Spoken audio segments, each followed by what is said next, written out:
Hello friends, good morning. നമ്മുടെ Kerala T V സീരിയലിലേക്ക് എല്ലാവർക്കും സ്വാഗതം.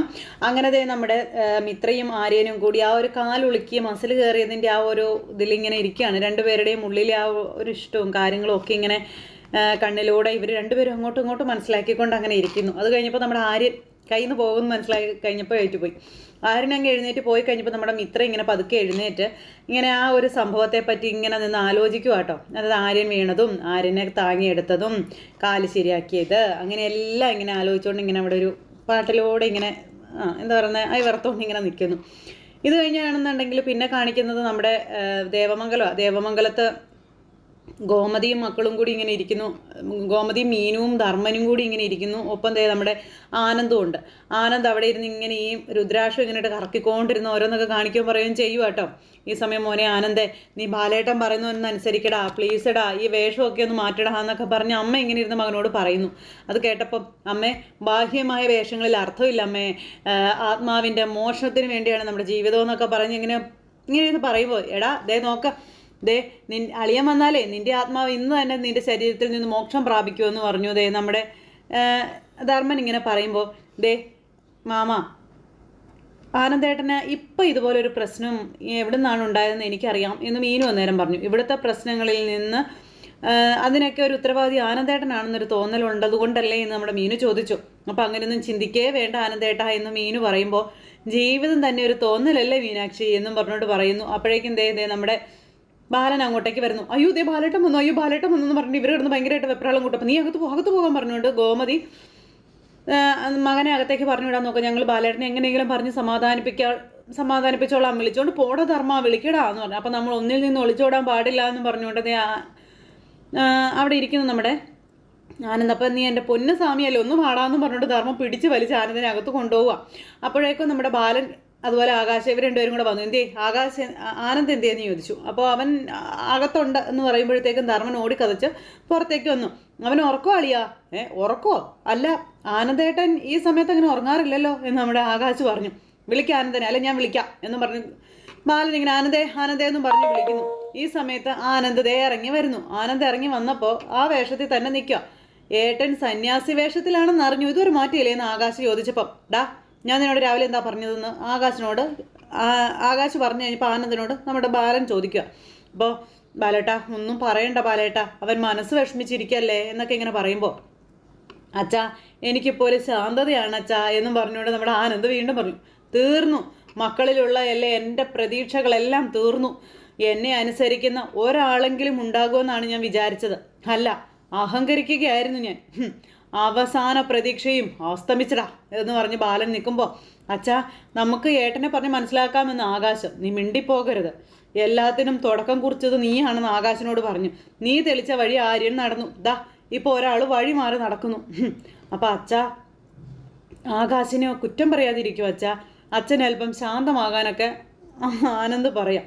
അച്ഛന് ദൈവത്തിൻ്റെ സ്ഥാനമാണ് ഞാൻ നൽകുന്നതെന്ന് പറഞ്ഞു. ദൈവത്തിൻ്റെ സ്ഥാനം, ഞാൻ ദൈവമാണെങ്കിലേ നീക്ക കൂടി ആ ദൈവത്തെ കൊന്നിരിക്കുവാടാ എന്ന് പറഞ്ഞു ബാലൻ. അപ്പം അച്ഛാ ഈ ഭൗതിക മുഹൂർത്തത്തിൽ നിന്ന് പറഞ്ഞ് തീർന്നപ്പോഴത്തേക്ക് ഒരൊറ്റ അടി അങ്ങ് വെച്ച് കൊടുത്തു ഈ ബാലൻ ആനന്ദിനിട്ട്. ആനന്ദ് അടിയും മേടിച്ച് ഇങ്ങനെ നിൽക്കുക കേട്ടോ. ഒട്ടും പ്രതീക്ഷിച്ചില്ല അച്ഛൻ അതുപോലെ ഒരു അടി വെച്ച് കൊടുക്കുമെന്നുള്ളത്. അപ്പോൾ എല്ലാവരും ഇങ്ങനെ ഞെട്ടലോടെ നോക്കി നിൽക്കുക. എടാ എനിക്കറിയാം നീ ഈ കാണിക്കുന്നതൊക്കെ എന്നോടുള്ള സ്നേഹം കൊണ്ടാണെന്ന് എനിക്കറിയാം. നിന്റെ കല്യാണം നടക്കാത്തതിൻ്റെ പേരിൽ ഞാൻ വിഷമിക്കണ്ട എന്ന് കരുതിയിട്ടാണെന്നും എനിക്ക് നന്നായിട്ട് അറിയാം മോനെ. പക്ഷേ നീ ഇങ്ങനെ കാണിക്കുമ്പോൾ അച്ഛനതെങ്ങനെ സഹിക്കുവേടാ എന്ന് ചോദിച്ചിട്ട് ബാലൻ തൻ്റെ മനസ്സ് തുറന്ന് സംസാരിച്ചു. അപ്പോൾ അച്ഛൻ എന്നോട് ക്ഷമിക്കണമെന്നും അതുപോലെ തന്നെ എനിക്ക് വലുത് എൻ്റെ അച്ഛനാണെന്നും നമ്മുടെ ആനന്ദ് പറയാം. അച്ഛൻ പറയുന്നത് അതെന്താണെങ്കിലും ഞാൻ അനുസരിക്കുമെന്നും പറഞ്ഞ് നമ്മുടെ ആനന്ദ് അവിടെ നിന്ന് കയറിപ്പോയി. ആനന്ദ് അങ്ങ് കയറിപ്പോയി കഴിഞ്ഞപ്പോഴാണ് ബാലൻ്റെ ഉള്ളു കിടന്ന് പിടയ്ക്കാൻ തുടങ്ങിയത്. അച്ഛനെ വേദനിപ്പിക്കാതിരിക്കാൻ വേണ്ടി മകൻ ഇത് ചെയ്തതാണെന്ന് അച്ഛൻ തിരിച്ചറിഞ്ഞു എന്ന് ആനന്ദ് മനസ്സിലാക്കി കഴിഞ്ഞപ്പോൾ ആനന്ദ് ആ ഒരു വഴി തിരുത്താനായിട്ട് തീരുമാനിക്കുന്നു. അപ്പോൾ അങ്ങനെ അതെല്ലാം കഴിഞ്ഞ് പിന്നെ കാണിക്കുന്ന ആര്യനെ കേട്ടോ. ആര്യൻ ഇങ്ങനെ വാതിലൊക്കെ അടച്ച് ഇങ്ങനെ പതുക്കെ വന്ന് അങ്ങനെ ഇരിക്കുമ്പോൾ നമ്മുടെ മിത്ര ഒരു കപ്പ് കാപ്പിയൊക്കെ ആയിട്ട് ആര്യൻ്റെ അടുത്തേക്ക് ചെന്നു. ആര്യ, കാലിൻ്റെ പെയിൻ എങ്ങനെയുണ്ടെന്ന് ചോദിച്ചപ്പം എനിക്കങ്ങനെ വലിയ പെയിനൊന്നും ഇല്ലായിരുന്നല്ലോ. അല്ല, അപ്പോൾ പെയിനാണെന്നും പറഞ്ഞ് ആര്യൻ ഉറക്കം നിലവിളിച്ചതോ എന്ന് മിത്ര ചോദിച്ചപ്പം ഞാൻ എപ്പോൾ നിലവിളിച്ചു, എപ്പോഴാ എന്ന് ചോദിച്ച ആര്യൻ ഇങ്ങനെ കാണിക്കുന്നു. അപ്പോൾ ഞാൻ ഫസ്റ്റ് എയ്ഡൊക്കെ തന്നതോ എന്ന് മിത്ര ചോദിച്ചു. അത് ഞാൻ വേണ്ടെന്ന് പറഞ്ഞാണല്ലോ, നീയല്ലേ നിർബന്ധിച്ച് തന്നത്, അതിലൊന്നും ഒരു കാര്യമില്ല. ഇതിപ്പോൾ സ്വാഭാവികമായിട്ട് തന്നെ പെയിൻ മാറിയതാണെന്ന് പറയുമ്പം ആഹാ അത് ശരി, അപ്പം പാലം കടന്നു കഴിഞ്ഞപ്പോൾ കൂരായണ അല്ലേ, ശരി നടക്കട്ടെ നടക്കട്ടെ എന്ന് പറഞ്ഞുകൊണ്ട് മിത്ര എങ്ങനെ ഇരിക്കുക ആര്യൻ്റെ അടുത്ത്. ആര്യൻ ഇങ്ങനെ ചായയൊക്കെ കുടിച്ച് മിത്രയെ നോക്കിക്കൊണ്ടിരിക്കുന്നു. അതെ, ഒരു കാര്യം എനിക്ക് നിന്നോട് പറയാനുണ്ട്. അപ്പം എന്താ ആര്യ പറയാനുള്ളത്? എന്താന്ന് ചോദിച്ചപ്പം എൻ്റെ ശരീരത്തിൽ തൊട്ടുള്ള ചികിത്സയൊന്നും ഇനി വേണ്ട എന്ന് പറഞ്ഞപ്പം എന്താന്നാ, അല്ല മസിൽ പെയിൻ കുറയ്ക്കാൻ വേണ്ടിയിട്ടേ മസാജ് ചെയ്തില്ലേ കാലിലൊക്കെ പിടിച്ചിട്ട്, അങ്ങനെയൊന്നും ഇനി വേണ്ടാന്ന് പറയായിരുന്നു എന്ന് പറഞ്ഞപ്പം മിത്ര ഇങ്ങനെ ഞെട്ടലോടെ ഇങ്ങനെ ഇരിക്കുക. അതോ ഇനി ദേഹത്ത് തൊടാൻ വേണ്ടിയിട്ടാണോ ചികിത്സിച്ചതെന്ന് ചോദിച്ചപ്പം ആര്യ അതെ അനാവശ്യം പറയായിരുന്നു പറഞ്ഞ് മിത്ര ചാടി എഴുന്നേറ്റു. എന്താ ഞാൻ പറഞ്ഞത് കേട്ടില്ലേ, വാക്കുകൾ സൂക്ഷിച്ചുപയോഗിക്കണം എന്ന്. ദേഹത്ത് തൊടാൻ വേണ്ടി ദാഹിച്ച് നടക്കുന്നവളൊന്നും അല്ല ഞാൻ. ഭാര്യയ്ക്കായാലും ഭർത്താവിനായാലും മറ്റേയാളുടെ ശരീരം അവകാശപ്പെട്ടത് തന്നെയാണ്. പക്ഷെ അത് മനസ്സുകൂടി ചേർന്നിട്ടാവണം. ആര്യന് എന്നെ മനസ്സുകൊണ്ട് അംഗീകരിക്കാൻ പറ്റാത്തിടത്തോളം കാലം ആര്യയുടെ ശരീരത്തെ ഞാൻ അകറ്റി തന്നെയാണ് നിർത്തുന്നതെന്ന് നമ്മുടെ മിത്ര അന്നേരം പറഞ്ഞു. അയ്യോ ഞാൻ പറഞ്ഞതിനെ വേറൊരർത്ഥത്തിൽ എടുക്കണ്ട കേട്ടോന്നു ആര്യൻ പറഞ്ഞപ്പം. വേറെ അർത്ഥമൊന്നും അല്ല, ആര്യൻ പറഞ്ഞതിൻ്റെ കൃത്യമായ അർത്ഥം അതെന്താണെന്ന് എനിക്ക് വ്യക്തമായിട്ട് മനസ്സിലായി. കൂടുതൽ വാചകമൊന്നും വേണ്ട ആര്യ എന്ന് പറഞ്ഞ് മിത്ര ആര്യൻ്റെ വായടപ്പിച്ചു. സ്ത്രീകളെ മനസ്സിലാക്കാത്തതിൻ്റെയും പ്രശ്നമാണിത്, മനസ്സിലായോ എന്ന് ചോദിച്ചു. അതെ, ആര്യൻ്റെ കാലിന് വേദന വന്ന് വിളിച്ചപ്പോൾ എൻ്റെ ഭർത്താവിൻ്റെ വേദന എത്രയും പെട്ടെന്ന് മാറ്റണമേ എന്നുള്ളൊരു ചിന്ത മാത്രമേ എനിക്കുണ്ടായിരുന്നുള്ളൂ. അതിനു വേണ്ടിയാണ് ഞാൻ ഫസ്റ്റ് എയ്ഡ് തന്നത്. അതിനപ്പുറത്തേക്കൊന്നും ഞാൻ ഒന്നും ആലോചിച്ച് കൂട്ടിയിട്ടില്ല. ഇനി ആര്യനായിട്ട് അത് ആലോചിച്ച് കൂട്ടണ്ട. അത് പിന്നെ ഞാൻ പറഞ്ഞത് ഒന്നും പറയണ്ടെന്നും പറഞ്ഞിട്ട് മിത്ര ദേഷ്യപ്പെട്ടു. ഇത്തരം കാര്യങ്ങളൊക്കെ ആലോചിച്ച് തന്നെ വർത്തമാനം പറയണം. താനൊരു മനുഷ്യ സ്ത്രീയാണെന്നും എനിക്കും വ്യക്തിത്വം ഉണ്ടെന്നുള്ളതും ആലോചിക്കണം, മനസ്സിലായോ? ആര്യന് എന്നെ ഇഷ്ടമല്ലായിരിക്കാം, പക്ഷേ എനിക്ക് എന്നെ ഇഷ്ടപ്പെടാതിരിക്കാനൊന്നും പറ്റത്തില്ലല്ലോ. അതുകൊണ്ട് എൻ്റെ സ്വഭാവത്തെ ചവിട്ടി തേക്കുന്നത് പോലെ സംസാരിച്ച ഞാൻ പ്രതികരിക്കുമെന്ന് നമ്മുടെ മിത്ര പറഞ്ഞു. അയ്യോ ഞാൻ പറഞ്ഞില്ലേ മിത്ര, ഞാൻ അറിയാതെ പറഞ്ഞു പോയത്, എന്നോട് ക്ഷമിക്കാനായിട്ടുള്ള രീതി പറഞ്ഞു. എനിക്ക് തൻ്റെ സ്വഭാവത്തെപ്പറ്റി തെറ്റായ അഭിപ്രായങ്ങളും കാര്യങ്ങളൊന്നുമില്ല. ചില സാഹചര്യങ്ങളിൽ തർക്കം വരുമ്പോൾ അറിയാതെ ചിലതൊക്കെ പറഞ്ഞു പോകും, അത്രേ ഉള്ളൂ എന്ന് പറഞ്ഞപ്പം ശരി ആര്യൻ ഈ പറഞ്ഞത് ആത്മാർത്ഥമായിട്ടാണെന്ന് ഞാൻ കരുതുന്നു. നേരത്തെ പറഞ്ഞത് ഞാൻ മറന്നു കളഞ്ഞേക്കുക. അതും പറഞ്ഞ് നമ്മുടെ മിത്ര ഇങ്ങനെ നിൽക്കുമ്പോൾ ആര്യൻ പതുക്കെ അവിടെ നിന്ന് നടന്നു പോകുന്നു. ആര്യന് നടക്കാനൊന്നും പറ്റുന്നില്ല, പക്ഷെ മിത്ര കയ്യിൽ പിടിക്കാനൊന്നും നിന്നില്ല കേട്ടോ. അങ്ങനെ അത് കഴിഞ്ഞ് മിത്ര വിഷമിച്ച് അവിടെ ഇരിക്കുക. പിന്നെ ഇത് കഴിഞ്ഞ് ബാലൻ ഇങ്ങനെ റൂമിൽ ഇരിക്കുമ്പോൾ സമാധാനിക്കാൻ പറഞ്ഞ് ആനന്ദിൻ്റെ കാര്യങ്ങളെല്ലാം പറഞ്ഞുകൊണ്ട് മീനുവും ഗോമതിയും കൂടെ ബാലൻ്റെ അടുത്തേക്ക് ചെന്നു. ആനന്ദേട്ടന് കാര്യങ്ങളൊക്കെ മനസ്സിലായെന്നും പറഞ്ഞു. നമുക്ക് എത്രയും പെട്ടെന്ന് ആനന്ദേട്ടനും ചേർന്നൊരു കല്യാണം കണ്ടുപിടിക്കണമെന്നൊക്കെ മീനു പറയും. എന്നാലും എനിക്ക് അവനെ തല്ലേണ്ടി വന്നല്ലോ എന്നും പറഞ്ഞുകൊണ്ട് ഇങ്ങനെ നമ്മുടെ ബാലൻ ഇങ്ങനെ പറഞ്ഞു. അപ്പോൾ ഞാൻ മരിക്കാൻ പറഞ്ഞ കണ്ണടച്ചുകൊണ്ട് ചെയ്യുന്നവനവൻ പാവം എന്ന് പറഞ്ഞപ്പോൾ ദേ ബാലേട്ടാ, നമ്മുടെ മക്കൾ എല്ലാവരും പാവങ്ങളാണെന്ന് ഗോമതി അന്നേരം കയറി പറയും കേട്ടോ. ഞാൻ പറയുമ്പോൾ ബാലേട്ടന് ദേഷ്യമൊന്നും തോന്നരുതെന്ന് ഗോമതി പേടിച്ചാ പറയുന്നത്. നമുക്ക് ആര്യനെ തിരിച്ച് വിളിക്കാം ബാലേട്ടാ, പ്ലീസ് ബാലേട്ടാ, എല്ലാവർക്കും കൂടി ഈ വീട്ടിൽ സന്തോഷത്തോടെ കഴിയാമെന്ന് പറയുമ്പം ഇത് അവൻ്റെയും കൂടി വീടല്ലേ, അവൻ ഇങ്ങോട്ട് വരാവല്ലോ, ഞാൻ വിളിക്കുന്നത് എന്തിനാണെന്ന് ബാലൻ അന്നേരം ചോദിച്ചു. അല്ല, ആനന്ദിനെ തല്ലിയപ്പോൾ ബാലേട്ടന് വിഷമം തോന്നി ഇല്ലേ, പക്ഷേ ആര്യനോട് ഇതുപോലെ സഹതാപം കാണിക്കാത്ത എന്താ? അപ്പോൾ ഗോമതി ദേ ഈ വിഷയം നമുക്ക് ഇപ്പോൾ ഇവിടെ സംസാരിക്കേണ്ടെന്ന് പറഞ്ഞപ്പോൾ അതെ അമ്മ നമുക്കത് പിന്നീട് സംസാരിക്കാം എന്ന് പറഞ്ഞുകൊണ്ട് നിൽക്കുമ്പോൾ അതേ വേഷമൊക്കെ മാറി ആനന്ദ് അങ്ങോട്ടേക്ക് വന്നു. അത് കണ്ടപ്പോഴാണ് ബാലന് സമാധാനമായത്. അച്ഛാ, ഞാൻ അച്ഛനെ വിഷമിപ്പിക്കാൻ വേണ്ടിയൊന്നും അല്ല കേട്ടോ അങ്ങനെ പെരുമാറിയത്. അപ്പോൾ അത് മോനെ അതൊക്കെ അച്ഛൻ അറിയാടാന്ന് പറഞ്ഞു. എൻ്റെ മോൻ വിഷമിക്കേണ്ട, മോനൊരു കല്യാണം അച്ഛൻ കണ്ടുപിടിച്ച് തരുമെന്നൊക്കെ പറഞ്ഞു. അപ്പോൾ എനിക്കിനി കല്യാണം വേണ്ട അച്ഛാ എന്ന് നമ്മുടെ ആനന്ദ് പറഞ്ഞപ്പം മോനെ അത് മാത്രം നീ പറയരുത്, അത് ഞാൻ സമ്മതിച്ച് തരില്ല എന്ന് നമ്മുടെ ബാലൻ തർപ്പിച്ചു പറഞ്ഞു. നിനക്ക് ഞാനൊരു കുട്ടിയെ കണ്ടുപിടിക്കും, നിനക്കും കൂടി ഇഷ്ടപ്പെടുന്ന ഒരാളെ, എന്താ അവളെ നീ വിവാഹം ചെയ്തേ പറ്റൂ എന്ന് പറയുമ്പോൾ ശരി അച്ഛാ എന്ന് പറഞ്ഞു ആനന്ദ്.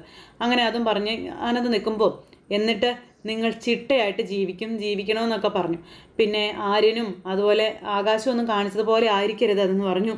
അപ്പോൾ അതുപോലെ ആര്യനും ഇത്രയും തമ്മിലുള്ള വഴക്കിനെ പറ്റിയൊക്കെ ഇങ്ങനെ പറഞ്ഞു. അപ്പോൾ ഗോമതി പറഞ്ഞു അവർ സന്തോഷത്തോടെ തന്നെയാണല്ലോ ബാലേട്ട താമസിക്കുന്നതെന്ന്. വേണ്ട, മിണ്ടരുത്, ഞാനായിട്ട് ഒന്നും പറയുന്നില്ല. ഇനി ആരെങ്കിലും എന്തെങ്കിലും പറഞ്ഞാൽ ഇനി അത് വീണ്ടും ഒരു തർക്കത്തിലേക്ക് വഴിമാറും, അതുകൊണ്ട് ഞാനൊന്നും പറയുന്നില്ല എന്നും പറഞ്ഞുകൊണ്ട് ബാലൻ ഇങ്ങനെ മിണ്ടാതെ നിൽക്കുക. ഇത് കഴിഞ്ഞ് പിന്നെ ആനന്ദും മീനും കൂടി അവിടെ നിന്ന് ഇങ്ങനെ സംസാരിക്കും കേട്ടോ. ആനന്ദേട്ടാ, മനസ്സിലെ വിഷമമൊക്കെ മാറ്റണം എന്ന് പറഞ്ഞ് ഉപദേശങ്ങളായിട്ട് പറഞ്ഞു കൊടുക്കുന്നു. ഈ വീട്ടിൽ ആർക്കും ആനന്ദേട്ടനെ ഓർത്ത് നിരാശയോ ബുദ്ധിമുട്ടോ ഒന്നുമില്ല. ആനന്ദേട്ടൻ ഹാപ്പി ആയിട്ട് ഇരിക്കണമെന്ന് പറഞ്ഞപ്പം ഞാൻ ഹാപ്പി ആണല്ലോ മീനാക്ഷി. പിന്നെ ഒരു കാര്യം എന്തായാലും ഞാൻ ഉറപ്പിച്ചു, എനിക്കിനി ഒരു വിവാഹം വേണ്ട എന്നുള്ളത്. അത് കേട്ടപ്പോൾ മീനു ഒന്നും ഞെട്ടി. അച്ഛനെ സന്തോഷിപ്പിക്കാൻ ഞാൻ ചിലപ്പോൾ പെണ്ണ് കാണുമെന്നും കല്യാണം കഴിക്കാം എന്നൊക്കെ പറഞ്ഞേക്കും, പക്ഷേ കല്യാണം കഴിക്കില്ല മീനാക്ഷി എന്ന് നമ്മുടെ ആനന്ദ് പറയാം. ഒരഭിനയത്തിൽ കൂടിയൊക്കെ അങ്ങനെ മുന്നോട്ട് പോകാമെന്ന് പറയുമ്പോൾ ഇങ്ങനെ മീനു ഭയങ്കര വിഷമത്തിൽ ഇങ്ങനെ നിൽക്കുക. കാരണം ആനന്ദിന് നല്ലൊരു ബന്ധം കിട്ടില്ല എന്നുള്ളൊരു ധാരണയാണ് നമ്മുടെ ആനന്ദിനുള്ളത്.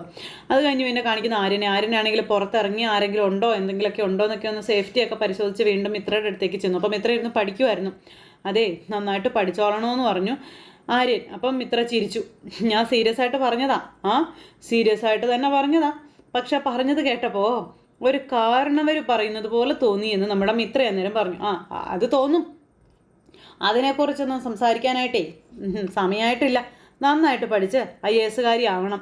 ഞാൻ നേരത്തെ പറഞ്ഞില്ലേ, പഠിക്കാൻ ആവശ്യമുള്ളത് എന്തും അത് ഞാൻ ചെയ്തു തരുമെന്ന്. അപ്പം അത് കേട്ടപ്പോൾ അത് ശരി, IAS ആവാൻ തന്നെയാണ് ഞാനും ഒരുങ്ങുന്നത്. പക്ഷേ ആര്യൻ എന്നെ പഠിപ്പിച്ചാൽ മാത്രം മതിയോ? ആര്യന് പഠിക്കണ്ടേ? അതൊക്കെ ഞാൻ പഠിച്ചോളാം എന്ന് ആര്യം പറഞ്ഞപ്പോൾ എന്നാണെന്ന് ചോദിച്ചു മിത്ര. അതൊന്നും മറ്റൊരാൾ അറിയണ്ട. പക്ഷേ എനിക്കതറിയണ്ടേ ആര്യ? ഞാൻ ആര്യൻ്റെ ഭാര്യയല്ലേ എന്ന് മിത്ര ചോദിച്ചപ്പോൾ ആര്യൻ ഇങ്ങനെ ഒന്നും അല്ലാത്ത പോലെ ഇങ്ങനെ തല തിരിച്ചിങ്ങനെ നിൽക്കുക. കുറച്ച് ദിവസങ്ങൾ കഴിഞ്ഞ് ഞാൻ സീരിയസ് ആയിട്ട് തന്നെ ഇതിനെപ്പറ്റി ചോദിക്കാനിരിക്കുകയായിരുന്നു. ആര്യൻ ഇങ്ങനെ ഓവർ സ്ട്രെയിൻ ഒന്നും ചെയ്യണ്ട. എൻ്റെ കാര്യം ഞാൻ വിട്ടുകളയാൻ പറഞ്ഞില്ലേ, നീ പഠിക്ക. IAS ഡൽഹിയിലാണ് നല്ല കോച്ചിങ്ങും കാര്യങ്ങളൊക്കെ കിട്ടുന്നതെന്ന് ഞാൻ കേട്ടിട്ടുണ്ട്. പിന്നെ അവിടെ നിന്ന് പഠിക്കാനുള്ള കാര്യങ്ങളൊക്കെ ഞാൻ ചെയ്തോളാം.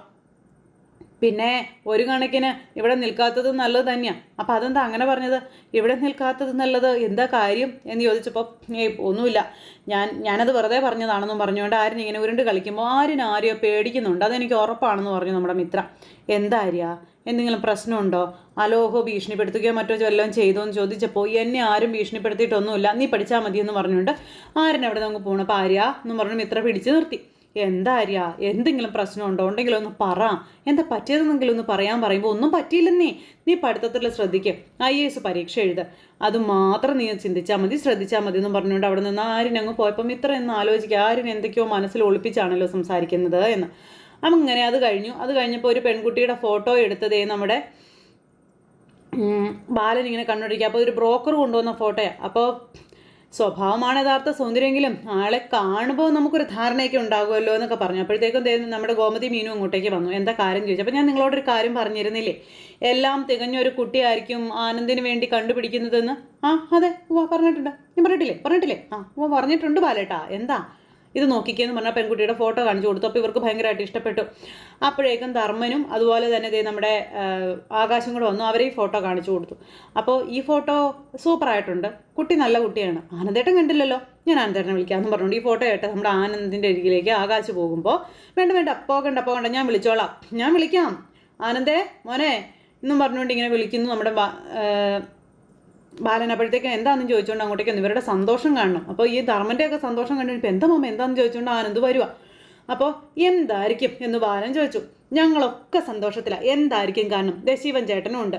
അപ്പോൾ പിന്നെ എന്തായിരിക്കും, നീ ഒന്ന് പറഞ്ഞേ, അവനിട്ട് പരീക്ഷ ചെയ്ത കാര്യം പറ ബാലേട്ടാ എന്നും ഗോമതി. ഞാൻ പറയട്ടെ? വേണ്ട ഞാൻ പറയും, ഇത്രയും റെഡിയാക്കി എടുക്കാമെന്നുണ്ടെങ്കിൽ പറയുക എന്നുള്ളതും ഞങ്ങളുടെ അവകാശം തന്നെയാണ് എന്നും പറഞ്ഞുകൊണ്ട് നമ്മുടെ ബാലൻ. മോനെ ആനന്ദേ, നിനക്കൊരു നല്ല ആലോചന വന്നിട്ടുണ്ട്. ആണോ അച്ഛാ? അപ്പോൾ നമ്മുടെ ബാലൻ ആ ഫോട്ടോ എടുത്ത് ആനന്ദിനെ കാണിച്ചു. പെൺകുട്ടിയുടെ ഫോട്ടോയാണെന്ന് പറഞ്ഞ് കാണിച്ചു കൊടുത്തു. ഇപ്പോൾ ആനന്ദ് ഇങ്ങനെ ഒന്നും അല്ലാത്ത പോലെ ഇങ്ങനെ നിൽക്കുക കേട്ടോ. കല്യാണം അടുത്ത ആഴ്ച തന്നെ വേണമെന്നൊന്നും പറഞ്ഞേക്കല്ലേടാ. അപ്പോൾ അങ്ങനെ പറഞ്ഞപ്പോൾ എനിക്ക് ഈ കുട്ടി ഇഷ്ടപ്പെട്ടില്ല എന്ന് പറഞ്ഞു ആനന്ദ്. ഈ കുട്ടി ഇഷ്ടപ്പെട്ടില്ലെന്നോ? എനിക്ക് ഇഷ്ടമായില്ല എന്ന് നമ്മുടെ ആനന്ദ് പറയാം. മോനെ എടാ നല്ല കുട്ടിയല്ലേടാ, നല്ല കുട്ടിയാടാ. അപ്പോഴേക്കും സൗന്ദര്യവും സ്വഭാവവും ഒരുപോലെ ഒത്തിണങ്ങിയ കുട്ടിയാണെന്ന് ആ ചേട്ടൻ പറഞ്ഞു. അപ്പോൾ ആയിരിക്കാം, പക്ഷേ മൊത്തത്തിൽ എനിക്കെന്തോ ഒരു ചേർച്ചയില്ലാത്തതുപോലെയാണെന്ന് പറഞ്ഞു.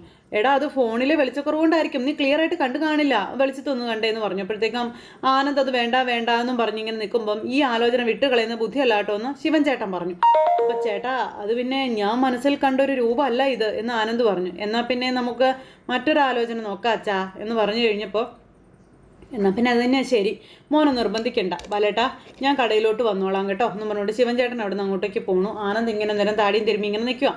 നീ അച്ഛന് തന്ന വാക്ക് തെറ്റിച്ചല്ലേ എന്ന് ശിവൻ ചേട്ടൻ പോയപ്പോൾ. അച്ഛാ ഞാൻ അച്ഛൻ കണ്ടുപിടിക്കുന്ന ആളിനെ തന്നെ വിവാഹം കഴിക്കൂ എന്ന് പറഞ്ഞപ്പോൾ വീണ്ടും ഇവരെല്ലാവരും അങ്ങോട്ടും ഇങ്ങോട്ടും നോക്കുക. പക്ഷേ ആ പെൺകുട്ടിയെ എനിക്കെന്തോ ഉൾക്കൊള്ളാൻ പറ്റുന്നില്ല അച്ഛാ. അതാ എന്നിങ്ങനെ ആനന്ദ് പറഞ്ഞു കഴിഞ്ഞപ്പോൾ നമ്മുടെ ബാലൻ ഇങ്ങനെ അങ്ങോട്ടും ഇങ്ങോട്ടൊക്കെ നോക്കി വിഷമിച്ച് ഇങ്ങനെ നിൽക്കുക. അപ്പോൾ ഇവർ മൊത്തത്തിൽ ഇങ്ങനെ ഒരു വിഷമിച്ച് ഇങ്ങനെ നിൽക്കുന്നു. അപ്പോൾ ആനന്ദ് അതും പറഞ്ഞിട്ട് അവിടെ നിന്ന് അങ്ങോട്ടേക്ക് പോയി. അപ്പോൾ പുറത്തേക്ക് ഇറങ്ങിയപ്പോൾ ധർമ്മനെ പിടിച്ച് നിർത്തി നമ്മുടെ ആനന്ദ്. ദേ, ഞാൻ ആത്മീയമായി മറ്റൊരവസ്ഥയിലേക്ക് പോകാൻ ആഗ്രഹിക്കുന്ന ആളാ, ചുമ്മാ കയറി എടാ പോടാന്നൊന്നും എന്നെ വിളിക്കരുത് കേട്ടോ എന്നൊക്കെ പറഞ്ഞിട്ട് ആനന്ദ് നമ്മുടെ ധർമ്മനോട് പറഞ്ഞു. ശരി, ഭഗവാൻ അരുൾ ചെയ്താലും. ഇപ്പം ഈ ഫോട്ടോയിൽ കണ്ട കുട്ടിക്ക് എന്താണാവോ കുഴപ്പം? അപ്പോൾ മാമൻ അതിൻ്റെ കണ്ണ് ശ്രദ്ധിച്ചോ? കണ്ണിനെന്താടാ കുഴപ്പം? മാമ കണ്ണിൻ്റെ അറ്റം വന്നിട്ടേ ഇതാ ഇങ്ങനെ ഒരു അല്പം നീണ്ടിട്ടാ. എടാ, നീണ്ട കണ്ണല്ലേടാ സൗന്ദര്യത്തിൻ്റെ ലക്ഷണം? മാമ അതൊക്കെ പണ്ട്, ആ കാലമൊക്കെ പോയെന്നേ. ഇപ്പം അതൊന്നും അല്ല. ഇപ്പം കണ്ണുകൾക്ക് നീളം വേണ്ട, ഉണ്ടക്കണ്ണാ നല്ലത്. പിന്നെ ആ കുട്ടിയുടെ മൂക്കും ശരിയല്ല എന്നൊക്കെ പറഞ്ഞു. എടാ അതൊക്കെ ഒരു കുറവാണോടാ? അതൊന്നും അല്ല മാമ ഞാൻ പറഞ്ഞത്. മൂക്കിൻ്റെ ഷേപ്പ് അത്രയ്ക്ക് അങ്ങ് പോരുന്നേ. പിന്നെ എൻ്റെ മനസ്സിലുള്ള മൂക്ക് ഇങ്ങനത്തെ മൂക്കല്ല. പിന്നെ എങ്ങനത്തെ മൂക്കാടാ എന്ന് ധർമ്മൻ ചോദിച്ചപ്പം ഇങ്ങനത്തെ ഒരാളെ കല്യാണം കഴിക്കാൻ എനിക്ക് പറ്റത്തില്ലെന്ന് ആനന്ദ്. എടാ എന്താ നിൻ്റെ ഉദ്ദേശം? അത് നീ പറയാൻ പറഞ്ഞപ്പോൾ എൻ്റെ ഉദ്ദേശം മറ്റൊന്നും അല്ല മാമ. എൻ്റെ ഉദ്ദേശം എൻ്റെ ജീവിതത്തിൽ എനിക്കൊരു കല്യാണം വേണ്ട എന്നുള്ളതാണെന്ന് പറഞ്ഞു. അത് കേട്ടപ്പോൾ ധർമ്മൻ നിന്ന് അമ്പരപ്പോടെ നിൽക്കുക. എനിക്കൊരിക്കലും നടക്കില്ല. അതുകൊണ്ട് ഓരോ ആലോചനയായിട്ട് എല്ലാവരുടെ സമയവും കളയേണ്ട കാര്യമൊന്നുമില്ല. എന്തായാലും എൻ്റെ ജീവിതം എങ്ങനെ വേണമെന്ന് ഞാൻ തീരുമാനിച്ചിട്ടുണ്ട്. ആ രീതിയിലേ മുന്നോട്ട് പോകുള്ളൂ പറഞ്ഞുകൊണ്ട് നമ്മുടെ ആനന്ദ് ഇങ്ങനെ പറഞ്ഞുകൊണ്ട് നിൽക്കുന്നിടത്ത് ഇന്നത്തെ കഥ അവസാനിച്ചു. അപ്പോൾ എല്ലാവരും കാത്തിരുന്ന് കാണണേ. എല്ലാവർക്കും നല്ലൊരു ദിവസം ആശംസിക്കാം കേട്ടോ.